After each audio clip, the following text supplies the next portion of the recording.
Graça e paz, bom dia, meus irmãos.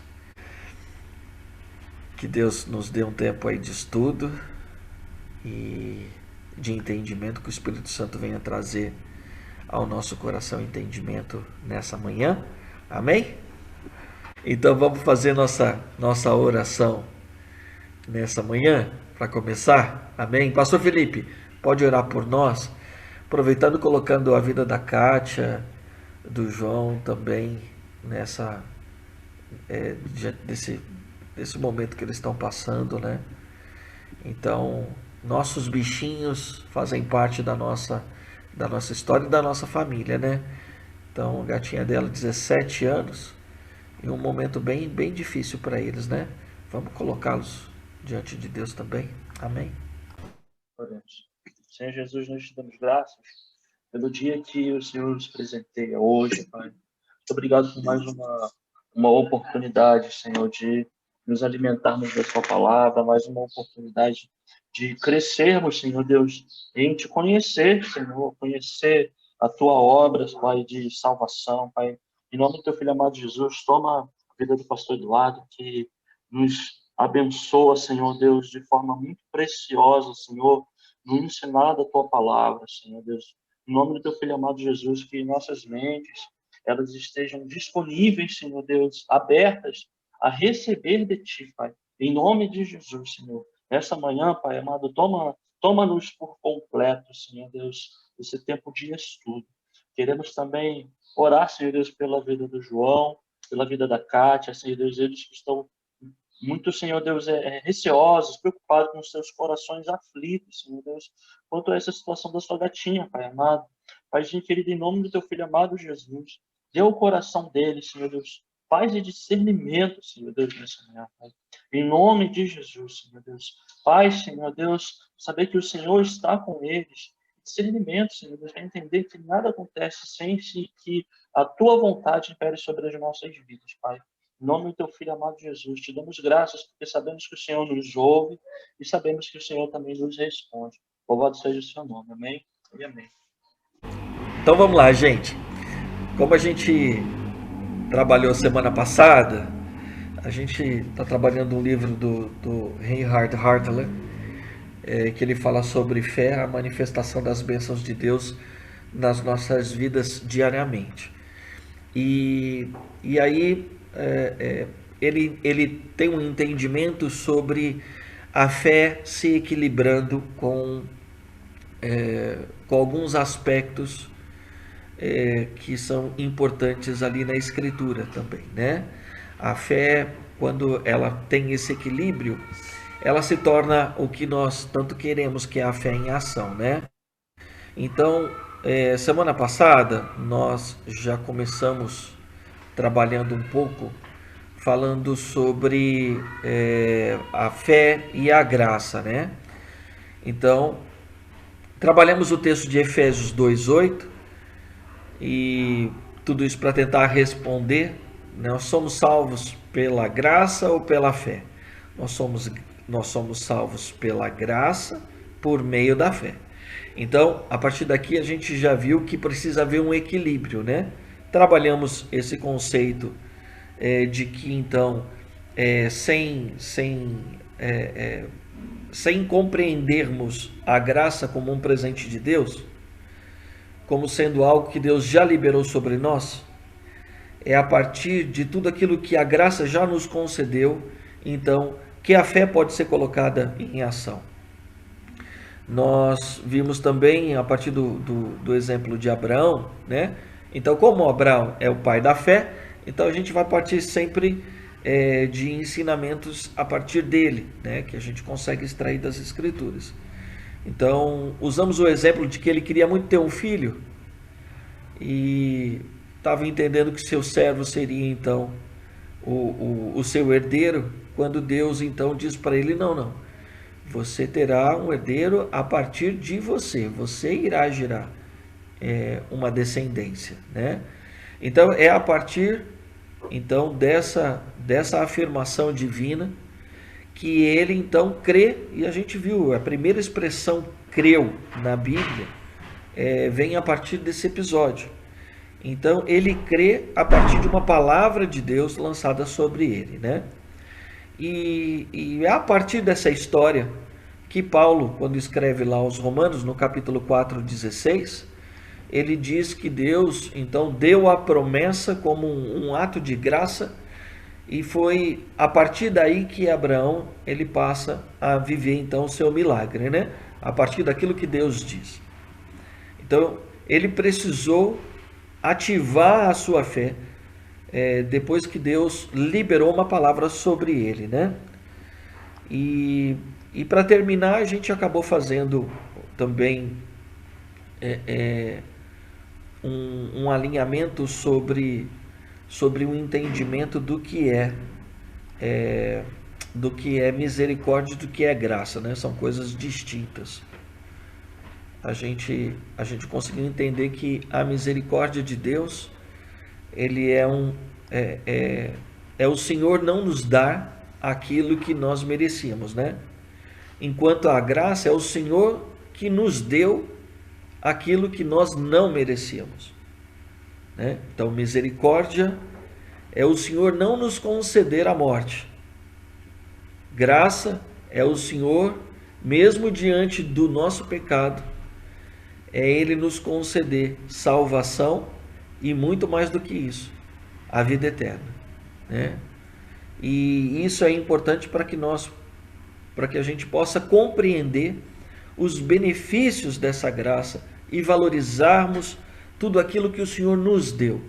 Então, o que o Senhor nos dá, Ele nos dá como herança. Então, se nós curamos, é porque o Senhor nos presenteou com isso.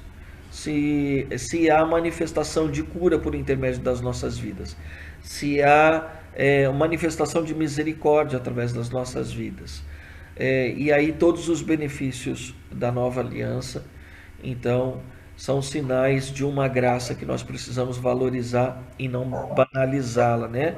Porque muitas vezes a gente a banaliza. E a gente terminou dizendo que nós nunca podemos receber pela fé qualquer coisa que a graça já não tenha nos dado, né? Então, tudo o que a gente recebe pela fé significa que Deus já liberou sobre nós, tá? Não tem como a gente aumentar graça. Falamos também um pouquinho sobre isso, né?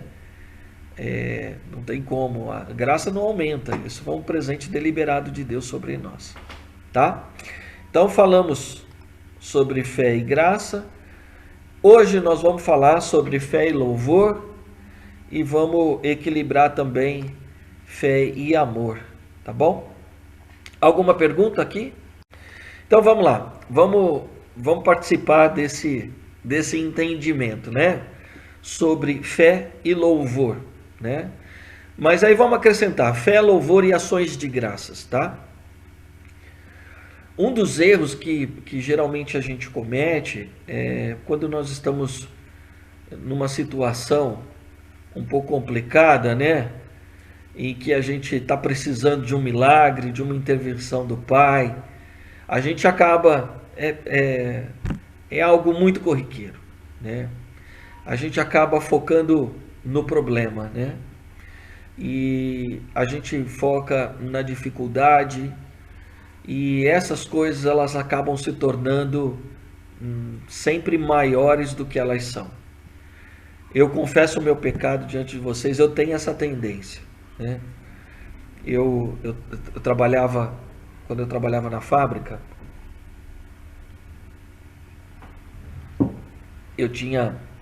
acho que eu tinha uns 6 meses que eu tinha comprado um carro zero e estava com o carro trincando ainda, né?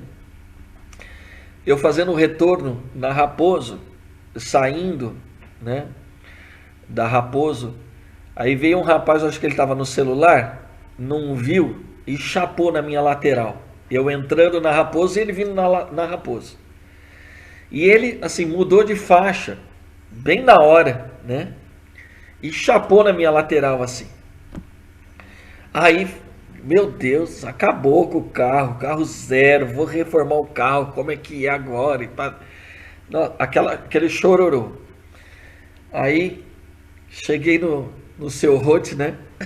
No dia seguinte. Aí comenta, pô, saí daqui ontem, o cara bateu no meu carro, acabou com o carro. Eu, não, vamos ver o carro e tal. A hora que chegou lá, viu os raladinhos que estavam no carro. Ele falou, não, Eduardo, pare de aumentar os problemas. E aí me deu a bronca, né? Porque às vezes a gente tem essa tendência, e eu tenho muito essa tendência, né? De potencializar. E fazendo uma reflexão, né? Às vezes a gente acaba tendo essa postura, né? Porque a gente valoriza demais os problemas. Talvez porque a gente não goste de vivê-los, e não tem quem não goste. Mas os problemas são uma realidade da vida, né? Então eles estão sempre aí diante de nós. O que a gente não pode é torná-los maiores do que eles são. É um exercício difícil. E ele se torna difícil às vezes porque ele vem contra a nossa natureza, né? Então, essa atitude é uma atitude que a gente precisa ter muito cuidado, porque às vezes essa atitude pode matar a nossa fé. Pode fazer a gente desanimar e fazer a gente banalizar tudo aquilo que Deus lançou sobre as nossas vidas ou disse a nosso respeito. Então, nós temos que começar a olhar para o problema, e encarar o problema e falar sobre isso num tempo de pandemia como a gente tem vivido, que ninguém imaginou que ia viver 2 anos de pandemia. Ninguém ia viver uma pandemia, quanto mais 2 anos de pandemia. A gente só via isso nos filmes lá que a gente tem aí nas séries e tudo mais, né?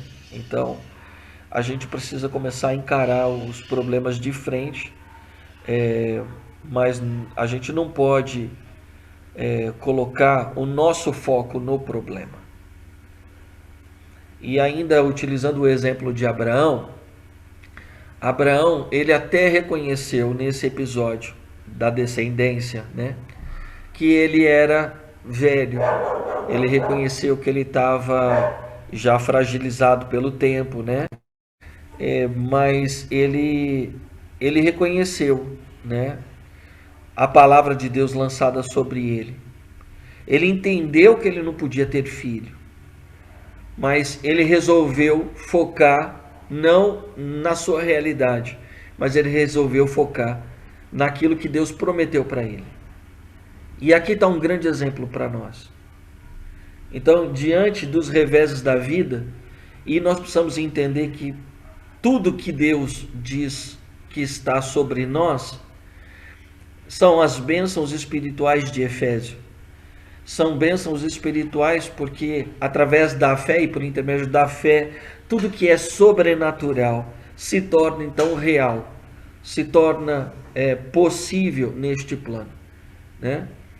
Então, se eu ficar olhando para as impossibilidades, para os fatos da vida, eu nunca vou viver as verdades espirituais. Nós falamos sobre isso quando trabalhamos na Nova Aliança, né? Precisamos focar nas verdades espirituais, né? Então, por isso Jesus diz, eu sou a verdade e a vida, né? Ele é a verdade. Então, o que a verdade diz sobre o que é verdade? Então, na época, se eu não me engano, acho que nós usamos o exemplo de Pedro, né? Então, Pedro diante de si vê o mar, e ele sabe, há um fato natural. Se eu botar o meu pé nessa água, eu vou afundar. Mas diante de uma verdade que Jesus lança, vem até mim. Então, ele botou a fé em prática, né? A hora que ele colocou o pé sobre as águas, ele andou sobre as águas. Então, as verdades espirituais são sempre maiores do que os fatos que fazem parte da nossa realidade natural, né? E aí as verdades espirituais é que precisam se tornar fatos em nossas vidas, tá? Então, gente, louvor e ações de graças, eles nos ajudam a colocar os nossos problemas e as nossas preocupações na sua perspectiva correta. As nossas preocupações, elas precisam estar sempre pautadas na certeza de que as nossas vidas, elas estão nas mãos de Deus e que Deus é que vai nos levar onde Ele precisa que a gente esteja. Então, puxa, perdi o ônibus. Puxa, perdi o avião. Puxa, o carro furou o pneu. Meu Deus, agora eu não tenho carro para ir viajar. Cara, se eu não vou é porque Deus não permitiu. Se eu não tenho é porque Deus não permitiu. Se eu não sou é porque o desejo de Deus é que eu seja outra coisa.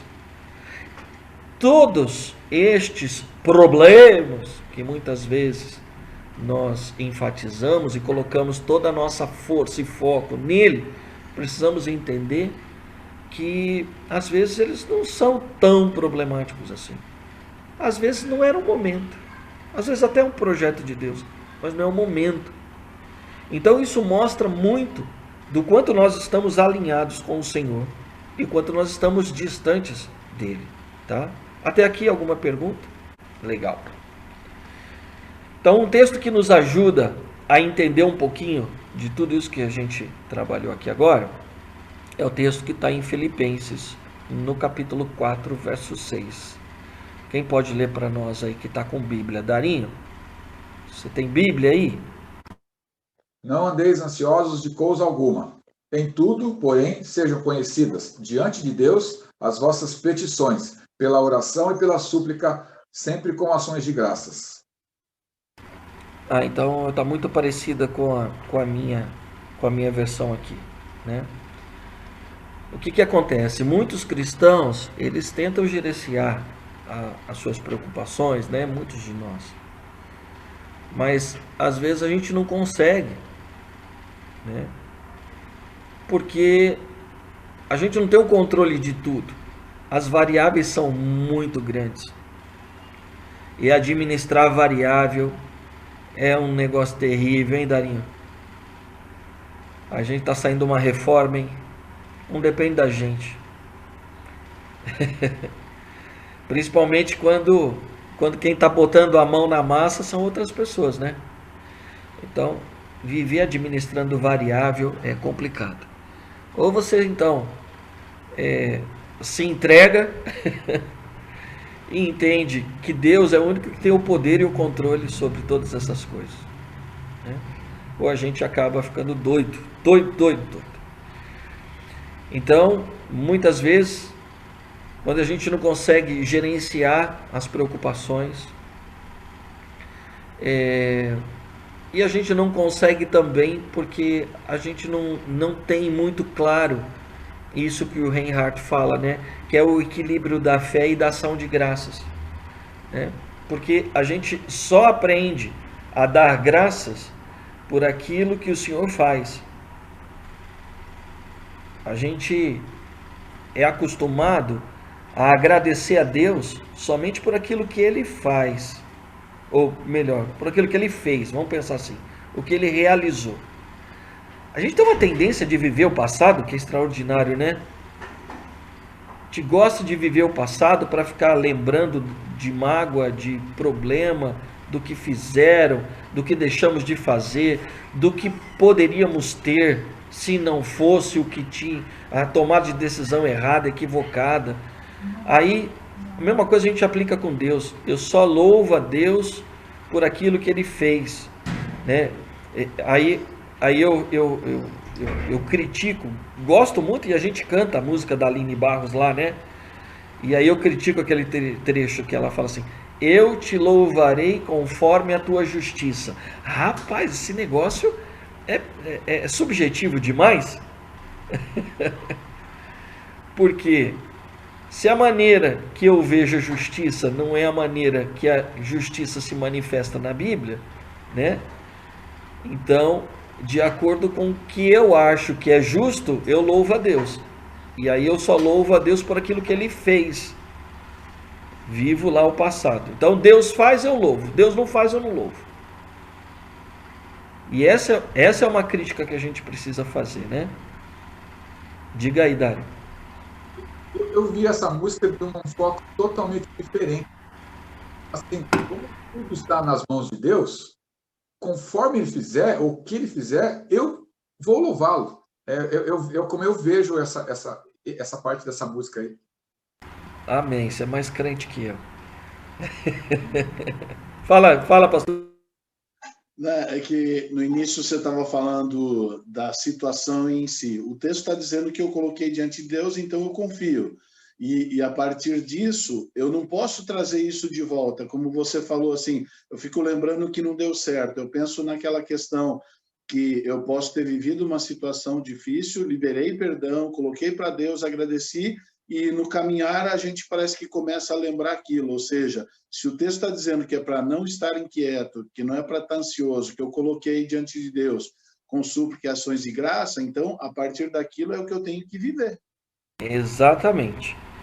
É trazer à realidade aquilo que ainda não é.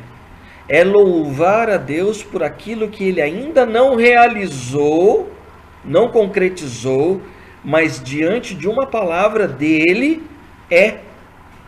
Não é que será, é já. É só uma questão de tempo.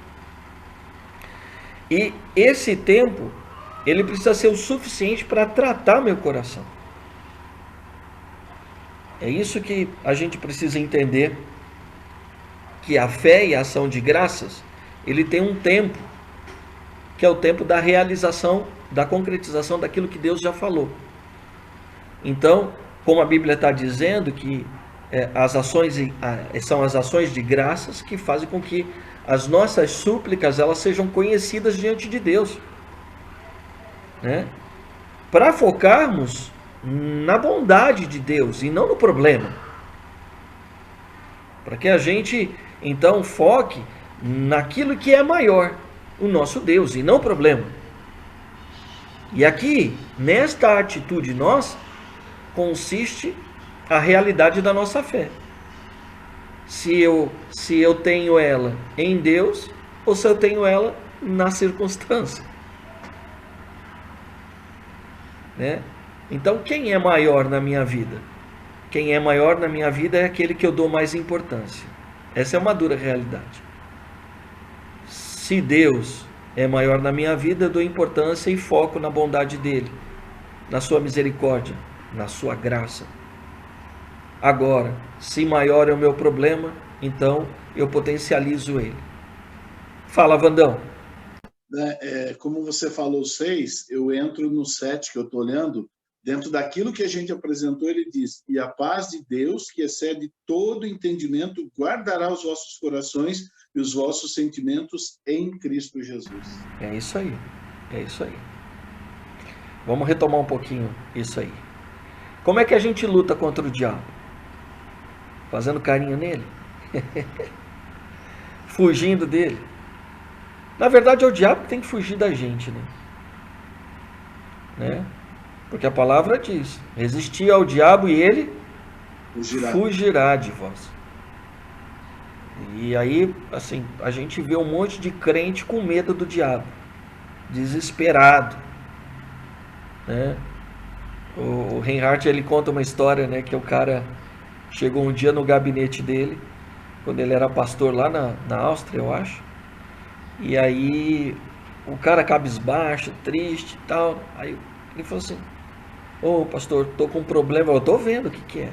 Ah, pastor, todo dia, quando eu vou colocar minha armadura, tá lá o diabo diante de mim.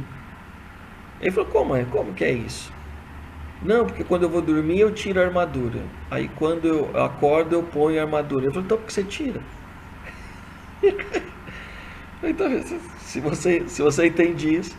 Aí ele falou: cara, ele falou, comigo é a mesma coisa, sabia? Eu durmo e aí quando eu acordo tá lá o diabo, mas quando eu levanto o diabo, ó, casca fora. Porque o diabo fala: ixi, ele acordou. Ele tá levantando agora. Nós precisamos saber sobre a autoridade que está sobre as nossas vidas. Nós precisamos saber a respeito da autoridade que Jesus lançou sobre as nossas vidas, e a gente não pode ter medo do diabo. Salmos número 149, nos mostra como é que a gente luta, né? Vande, lê pra gente 149, o verso 6. Pegando aqui que a Bíblia de estudo é grande, mas eu já li. É de John Wesley. Não, não é. Eu não ganhei ela ainda, mas pela fé ela vai chegar em ações de graça. Então começa a glorificar aí, varão. Aleluia. Verso 6. Estejam na sua garganta os altos louvores de Deus e espada de 2 fios nas suas mãos. Então é louvando a Deus que nós lutamos contra o mal. Percebe? Que quando o louvor está na minha boca, o que tem na minha mão? Uma espada, né? Então, não é nesse período, nem sei se existe a Gládio, né? Como o pastor Felipe gosta. Aí ele pregou um dia desses aí pra gente sobre isso também, né? Mas nesses tempos, né? O que nós temos é muita guerra, né? E a espada que corta dos dois lados é uma ferramenta mortal, né? É uma ferramenta de guerra. Então, uma comparação, e há um paralelismo bonito no hebraico aí, né? Coisa bem própria da literatura judaica. Você tem louvor e você tem espada fazendo um paralelo, né? Então, diante das tuas lutas, meu irmão, louve a Deus. Diante das dificuldades, adore a Deus. Há uma mudança de mente, gente, necessária para que isso aconteça. E é algo que vai levar anos. Mas não pode. Não pode. Essa ficha vai ter que cair. Cai em algumas áreas, em outras não. Mas tem que haver uma plenitude desse entendimento sobre nós, né? E aí eu estou dizendo para mim, tá bom? Focando sempre em mim. Alguma colaboração, alguma pergunta? Então, à medida que permanecemos na fé, nós precisamos aprender a balancear então a nossa fé com canções, com louvor, com um grito de vitória, com ações de graça. Então, a Bíblia diz, também em Isaías, um outro texto muito bacana nosso, para a nossa reflexão nessa manhã, né? Isaías 54, verso 1. Rodrigo, tá de Bíblia aí, Rodrigão? Vamos movimentar essa sala hoje. O futuro glorioso de Sião. É esse? É isso aí. Cante, ó estéreo, você que não deu à luz, exulte e grite de alegria, você que nunca sentiu dores de parto. Olha aí, porque os filhos da mulher solitária são mais numerosos do que os filhos da casada, diz o Senhor. Então vamos olhar esse texto. A gente tem até a música do Fernandinho. Canta alegremente, ó filha de Sião. Mas aí ele está falando que não é somente uma filha. Essa é uma filha que não pode gerar filhos. Então como que ela vai cantar se ela é estéril? E a esterilidade, ela é um sinônimo de maldição e não de bênção. Deus é mau? Deus é sádico ao falar para ela fazer isso? Não, há uma chave espiritual aí, né? Pode até parecer uma loucura para a gente. Então, como é que a mulher pode cantar canções alegres, canções de louvores, sabendo que ela é estéril? Ela não vai dar. Todas as histórias de esterilidade que nós temos, a gente vê um dilema nas mulheres, né? Se a gente for olhar lá para a vida de Jacó, então, Lia e Raquel, então, para a gente parece que é uma loucura, né? Porque quando a gente olha esses exemplos na Bíblia de mulheres que não podiam gerar, elas estão completamente desnorteadas. E aí elas começam a ver a possibilidade de quem está do lado gera, e gera mais do que elas, né? Porque o problema também é segundo depois. Quando ela gera, aí ela fica olhando que a outra gerou mais do que ela. Ela não se conforma em ter gerado um só enquanto a outra gerou Gerou 8, né? Então, esse contexto que está envolvido essa palavra é algo que nós precisamos levar em consideração. Então, a esterilidade, ela é uma maldição e ela não é uma bênção. Então, se uma mulher não pode ter filhos, isso não é motivo para ela cantar, pelo contrário. Então, por causa da palavra de Deus agora, é que ela canta. E ela agora, na sua alegria, não é diante de uma situação, mas é diante de uma palavra de Deus, de algo que Deus diz que irá realizar. E aí, na verdade, Deus está ensinando todo o povo, né? E, lógico, nossas vidas, a equilibrarmos a nossa fé com ações de graças e louvor aí também. Motivos para louvar ela não tem. Mas ela está fazendo o quê? Colocando a sua fé em ação. Então, por que ele disse que ela deve exultar e se alegrar? E aí está na continuação do texto que o Rodrigo leu para a gente. Está escrito assim: porque mais são os filhos da mulher solitária do que os filhos da casada, né? Então, mais são os filhos da mulher solitária. Então, da mulher que não pode gerar filhos. Tá? E aí, aqui, as exegeses e os entendimentos são variados. Você pode entender que a mulher solitária é porque o marido está fora e ela está sozinha em casa, porque ele está trabalhando, trazendo sustento, e ela tem o filho também como sua companhia. Aí você tem a história da mulher que não se casa, e aí ela é solitária também, porque não se casa, e aí Deus lhe concede outra categoria de filhos. Vamos entender assim também. Porque quando a gente vai ler o texto, você vai fazer alguns estudos, você vai encontrar de tudo nas exegeses e nas possibilidades exegéticas, tá bom? Mas diante de todas elas, há uma provisão divina, né? Em todas elas há uma provisão do Senhor. Então, na verdade, o que Deus está fazendo é trazendo uma profecia de um nascimento sobrenatural para essa mulher. Então, é Ele que está dizendo que quer que ela comece a se alegrar e dar graças, porque o milagre está chegando. Então, diante dos nossos problemas, diante das nossas lutas, diante das batalhas aí que se estabelecem sobre nós, a gente precisa começar a aprender a cantar hinos de louvor, dar graças a Deus, a declarar a vitória, e assim a gente está equilibrando a nossa fé, então, com louvor. Diante de uma palavra de Deus, mesmo que as circunstâncias elas estejam completamente contrárias, né, nós precisamos compreender que Deus é um Deus, o nosso Deus é um Deus que nunca falha. Então, a fé em ação, ela muda a mente. Então, cante, alegre-se, porque se Deus não disse diretamente para você, a nova aliança traz consigo uma série de promessas que nós precisamos trazer à realidade, nós precisamos nos apropriar delas.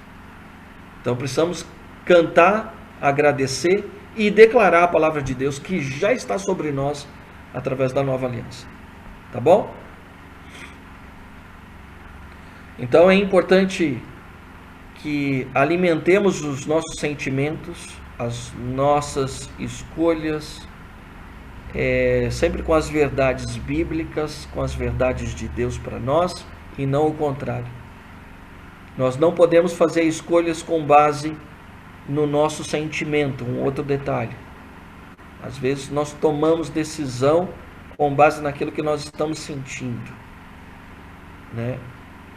E isso vai mostrar o quanto a gente está maduro, né? O quanto a gente está crescendo, e o quanto a gente está compreendendo da palavra, né?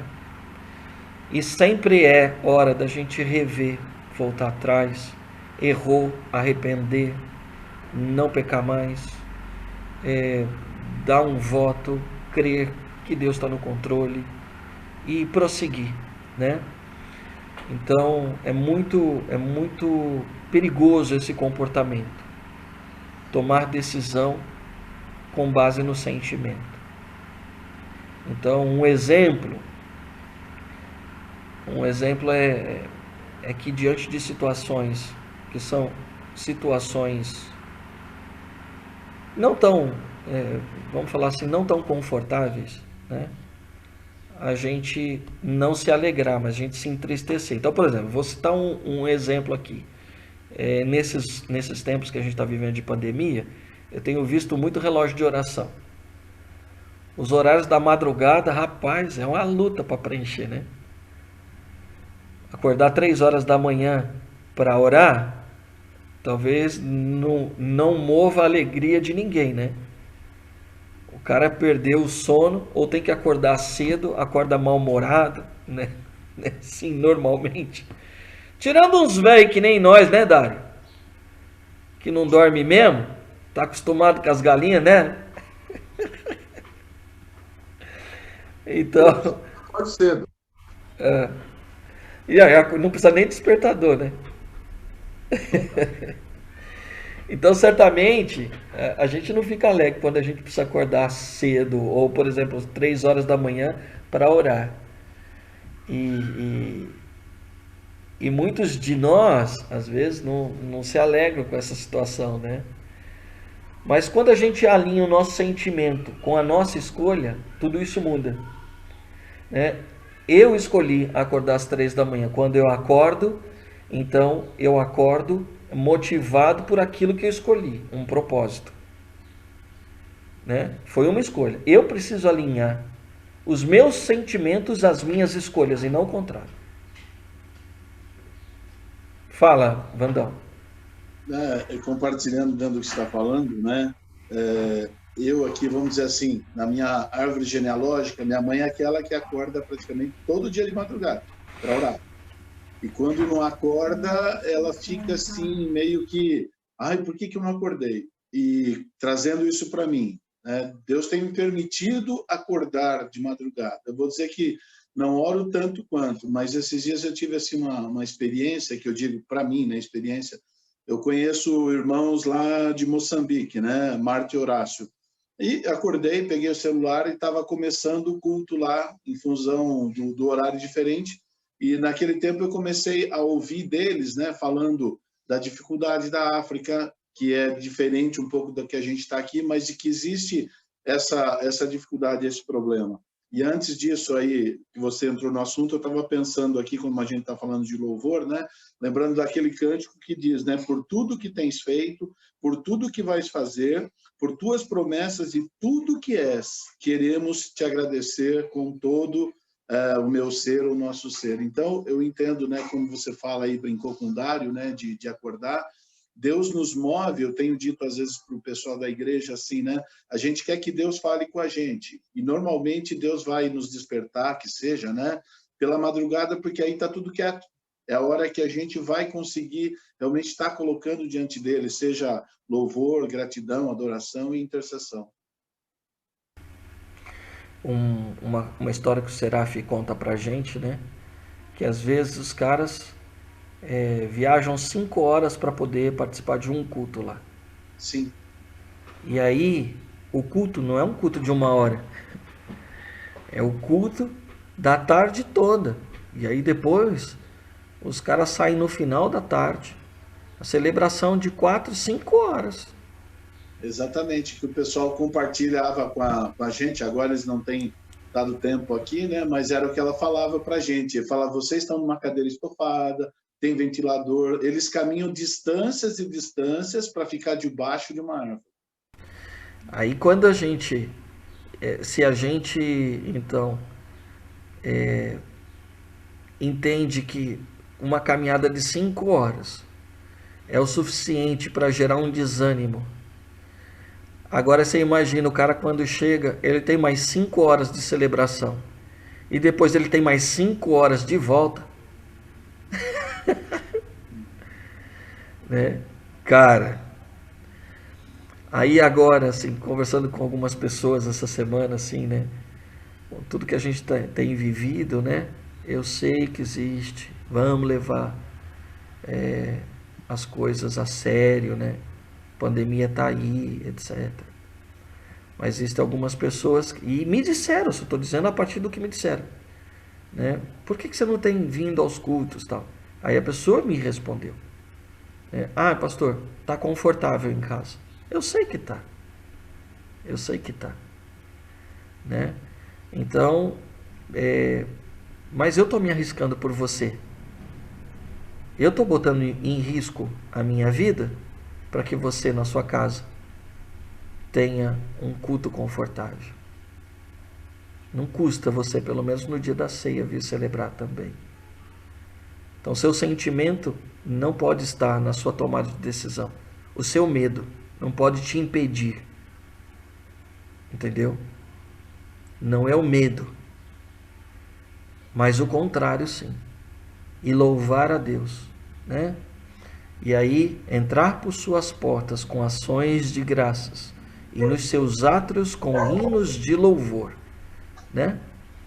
Então é desde a saída até a chegada, porque eu decidi, porque eu sei que esta é a vontade de Deus, sei que a comunhão é bíblica, sei que a palavra de Deus diz que eu não posso deixar de comungar, tenho aprendido que eu posso fazer isso na minha casa, com os irmãos, mas já aprendemos essa lição. Talvez seja importante a gente ir retomando as coisas também, né?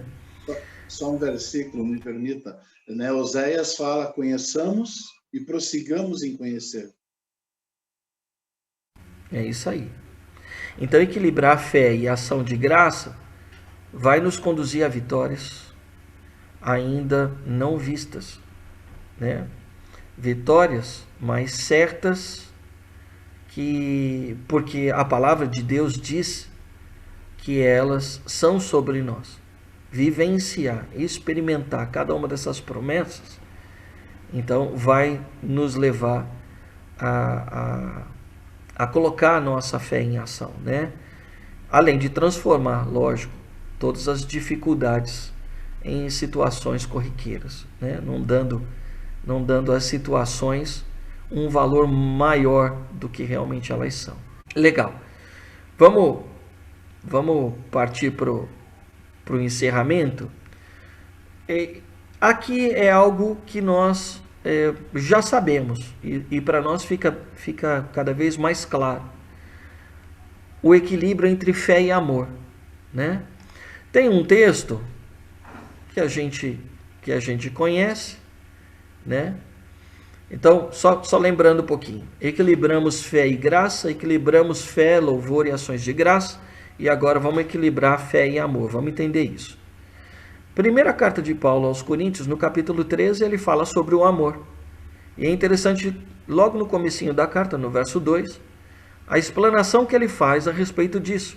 Ainda que eu tenha tamanha fé, ainda que eu tenha fé, a ponto de transportar os montes, que é exatamente a fé que Jesus ensina os discípulos a buscarem, tá bom? Ainda que eu tenha essa fé, se a minha motivação não for o amor, se for o interesse, se for a necessidade de mostrar que eu sou quem eu sou em Cristo e não quem Ele é através da minha vida, se não for gerado pelo amor, se não for gerado pela doação, embora hoje eu vou trabalhar um pouquinho sobre isso no nosso culto, né? Vou trabalhar um pouquinho essa questão da oração, né? E o que nos move na oração. Então, não adianta nada serei, ainda que eu tenha tamanha fé, a ponto de transportar montes, se não tiver amor, nada serei. Como a gente já viu, então a fé é muito importante, principalmente porque ela vai trazer para o mundo natural aquilo que Deus já determinou no mundo sobrenatural, no mundo espiritual, certo? Então, ainda que eu tenha toda a fé nisso, ainda que eu creia nisso, se eu não tiver amor, de acordo com o que a gente leu na palavra, se eu não tiver um amor de acordo com o que Cristo nos ensinou, de acordo com a lei de Cristo que a gente já estudou, então nada vai acontecer. Por que às vezes algumas palavras que estão na Bíblia, elas não acontecem? Porque nosso Deus é um Deus que olha a motivação do nosso coração. Às vezes a nossa motivação está errada. É bíblico, o que você quer é justo, o que você quer é da vontade de Deus. Mas Deus não pode te dar com a motivação errada. Isso não pode acontecer se você tem a motivação errada. Então eu nada serei. Eu gosto dessa versão porque está certinha. Eu não serei nada que não esteja alinhado a minha fé com o amor. Fala, Phil. Estava lendo aqui no Bible Hub esse versículo. No grego, ele termina falando que nada sou. Qual que é o mais certo? É que enquanto eu não fiz, né? Enquanto eu não vivo isso, então é óbvio que eu não sou. Lembra com o que eu falei, Phil? Quando Deus lança uma palavra no mundo sobrenatural, isso já é uma realidade, por mais que ela não aconteça. Então, o autor Paulo, aí ao escrever, ele está usando essa mesma compreensão, tá? Aqui na tradução que a gente está usando aqui, né? Eu nada serei, talvez seja uma tradução mais fácil para a gente compreender que enquanto não tiver uma mudança de comportamento, não vai acontecer. Não serei por quê? Porque Deus já determinou o que Ele deseja que a gente seja. Eu estava dizendo essa semana num atendimento, né? Falei, você pode tomar a escolha que você quiser. Você é livre. Todos nós somos livres para decidirmos o que a gente quer. Todavia, um dia, e assim eu creio que no dia da prestação de contas, nós vamos nos deparar com o propósito eterno de Deus claro, nítido diante de nós. E a gente vai ver como as nossas escolhas nos levaram para distante dele. Imagina a frustração, né? Pessoas que de repente não estão ali do nosso lado, porque a gente fez escolhas equivocadas e eles não puderam ver o nosso testemunho. A gente teve atitude errada e aí algumas pessoas se perderam. E ter isso claro diante dos nossos olhos. Eu até digo assim, né? Aí eu sou um pouco voltado a fazer esse tipo de reflexão, né? Porque é que lá no texto bíblico, na eternidade, Deus vai enxugar lágrimas dos meus olhos, sendo que o mar já não existe, eu estou lá diante dele, por que eu vou chorar? Né? Talvez porque eu vou me deparar com algumas verdades que hoje eu entendo que não são. Principalmente que Deus tem um plano e deseja me guiar até ele. E eu preciso viver esses planos, né? Então, eu nada sou, né? Assim como se não tiver uma conversão no meio do caminho, nunca serei. Tá bom, Phil? Vamos tentar entender assim. Você tem alguma outra interpretação aí, Phil? Então, obrigado pela explicação. A Jerusalém fala nada seria. Nada seria? Mas então ele faz... colabora por sou, né? Aí ele olha, né, no infinitivo ainda, né? Futuro do pretérito. Futuro do pretérito, né? Então, por que é tão importante balancear essas duas coisas, né? Fé e amor. porque o próprio Deus é amor na sua natureza. Então, significa que nós estamos em busca da mesma essência que há em Deus. E é essa essência que precisa nos motivar, nos levar a fazermos a vontade de Deus, né? Então, se não aprendemos a equilibrar a fé com o amor, nós podemos finalmente nos tornar pessoas de coração duro, como os fariseus, que até estavam olhando para a lei, que a gente viu que era boa, mas eles a tornaram inválida, porque se tornaram legalistas, se tornaram hipócritas, e precisamos fugir disso. Palavra de Paulo aos Gálatas, e aí eu estou terminando mesmo, capítulo 5, verso 6, diz: porque em Cristo Jesus nem a circuncisão, nem a incircuncisão tem valor algum, mas a fé que atua pelo amor. Então, não é o legalismo, não é a religiosidade, não é o porque está escrito, porque está escrito. Não, só está escrito porque quando manifestamos em amor, e precisamos entender isso, Jesus, ele era compelido, ele era atraído, vamos usar a palavra correta então. Jesus era atraído pelas multidões, porque ele sentia compaixão delas. Ele tomava para si suas dores, sua miséria. E aí, tudo acontece por conta dessa motivação. A única coisa que conta é a fé que opera pelo amor. E o significado literal desse versículo é assim: é a fé que recebe energia pelo amor, ou que é energizada pelo amor, vamos falar assim. O que isso significa? Eu posso orar pelos enfermos, e por razões variadas. E o poder de Deus, posso orar para que Deus derrame o seu poder sobre mim, porque a palavra de Deus diz que o milagre é real. Eu posso ter esse tipo de motivação, né, para querer ver o poder de Deus se manifestar no meio do povo. Isso não é motivação suficiente para que aconteça.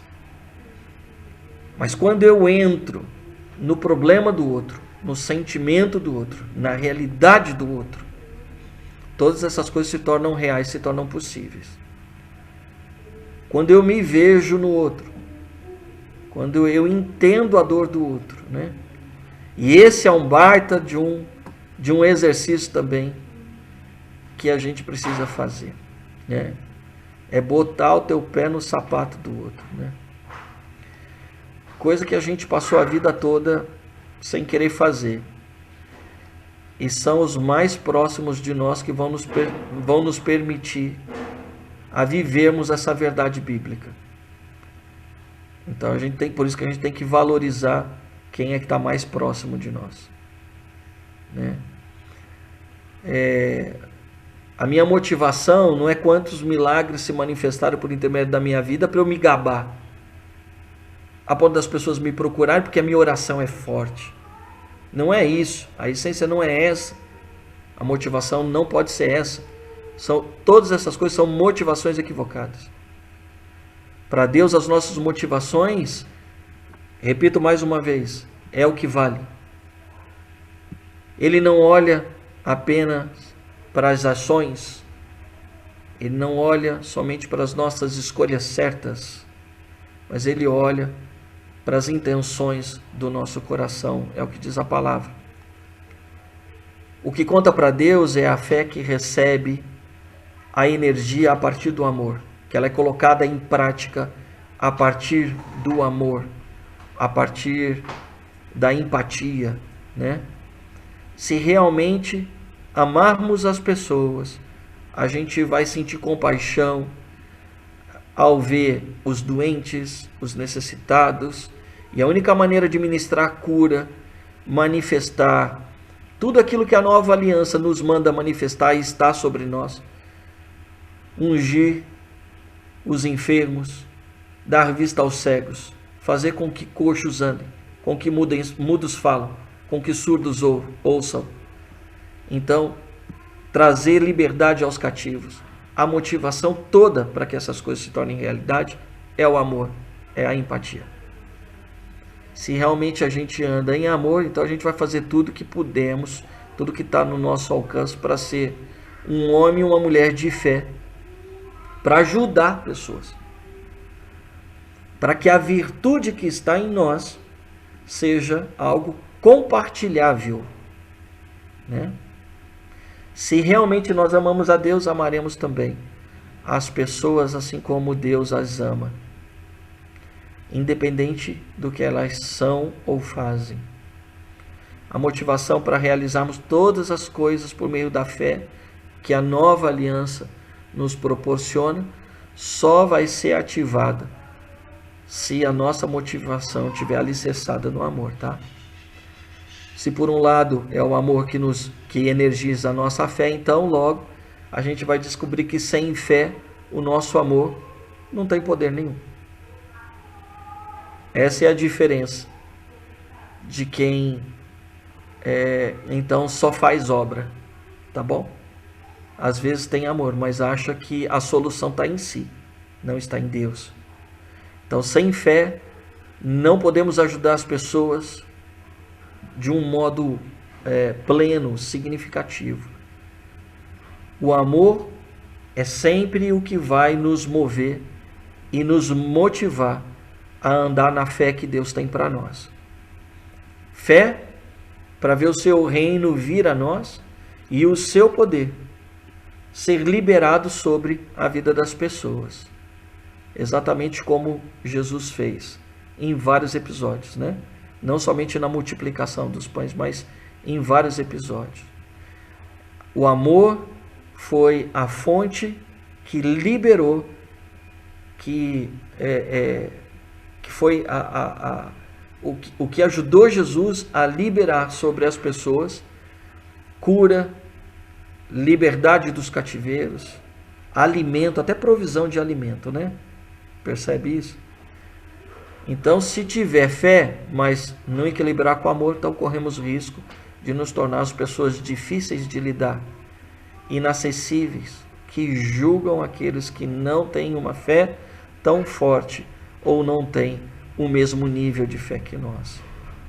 Se é que a gente acha que tem fé e se é que a gente se gaba dela, então já mostra que não tem amor nenhum nisso, né? Podemos nos tornar orgulhosos e duros, assim como os fariseus, e nos tornarmos legalistas. Tá bom, gente? Para a gente concluir, o que a gente viu hoje? Então, de forma bem resumida, nunca permita ser guiado por seus sentimentos, mas que os seus sentimentos sejam submissos às suas escolhas, tá bom? Louve não somente pelo que Deus já fez, mas por tudo aquilo que Deus fará. E devemos energizar a nossa fé pelo amor. Sem ela, nada pode acontecer. Beleza? Vocês falaram pouco hoje, hein? É isso aí? Amém. Podemos orar? Amém. Então tá bom. Obrigado, Jesus. Que essas palavras se tornem vida em nós. Te agradecemos, porque sabemos que elas fluem de uma verdade que está no teu coração e que é teu desejo que elas se tornem reais na nossa vida. Eu tomo posse dessa palavra sobre a minha vida, desejando realmente que a tua vontade seja real sobre a minha vida, sobre o meu ministério, sobre minha família. Eu te agradeço pela oportunidade de compartilhar das coisas que o Senhor tem ministrado em meu coração. Obrigado, Senhor, pela vida dos teus servos que tem sido inspirado também pela tua palavra e tem feito a diferença para o teu reino ser cada vez mais uma realidade nos nossos dias. Bendizemos a ti e te agradecemos por esse dia. pelo privilégio do compartilhar. Que Teu Espírito Santo nos conceda nesse dia aquilo que é do Teu querer para nós, que nós possamos desfrutar deste dia e que juntos possamos celebrar a vitória de Cristo Jesus no culto de logo mais à noite. Por Ti oramos, meu Senhor, e agradecemos hoje e sempre. Amém. Amém. Excelente domingo para vocês. Excelente semana.